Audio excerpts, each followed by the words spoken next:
I apologize for the disruption and for the video timeout. Picking back up, once the board completes a structured plan, a blueprint for how they want to engage, they're going to share the work with district stakeholders, the PTA, faculty, community members in a variety of ways through public meetings, surveys, and seek feedback, and use that feedback to iron out their process before seeking foundation board approval. Justifications for this: well-managed foundations understand their mission. They create policies for communicating with all stakeholders. It's not clear that the foundation really has a fully developed mission and policy. They engage in trust and encourage trust among administrators, foundation, and the district leadership to communicate and agree on systems. And all student activity funds should include annual audits. There are significant legal issues related to school fundraising, negligence, Title IX, constitutional rights, the legality of raffles. These all should have been considered, and there should be processes in place to apply when conducting school fundraisers to ensure that they're equitable and ethical.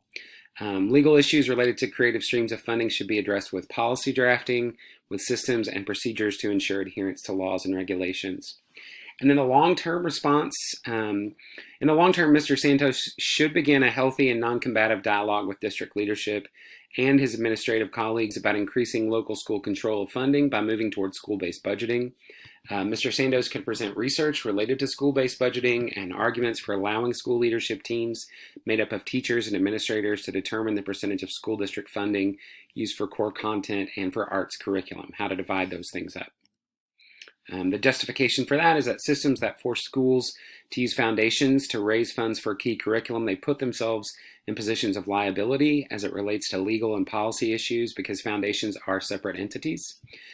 Principals are responsible for data, communication, and governance of funds, but in this situation, the principal has no means of determining or improving the means of spending the funds to pursue the school's mission of success and well-being for all. It places the principal then, in a losing situation. What if all of this doesn't work, which there's potential for it not to work, or at least for it to take a significant amount of time? There's potential that the volunteer foundation members may not be on board. They may be exhausted or embarrassed by this entire situation and not willing to engage in such a long process. So this could be a slow process in developing this blueprint. It could take a cycle of new parent leaders to really get it going. In the meantime, Mr. Santos can increase his participation with the foundation, and he can increase the school's oversight of the financial procedures related to legality, auditing, and reporting of student activity funds.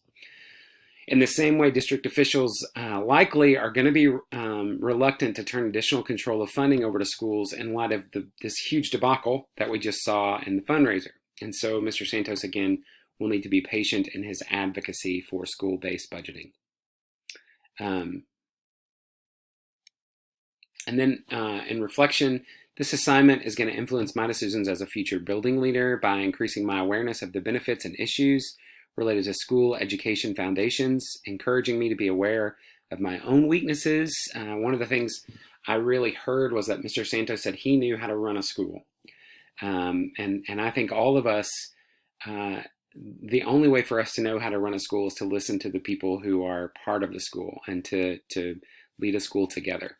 And so listen to all the voices and encourage team approaches.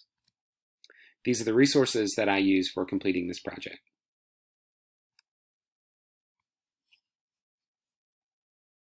Thank you.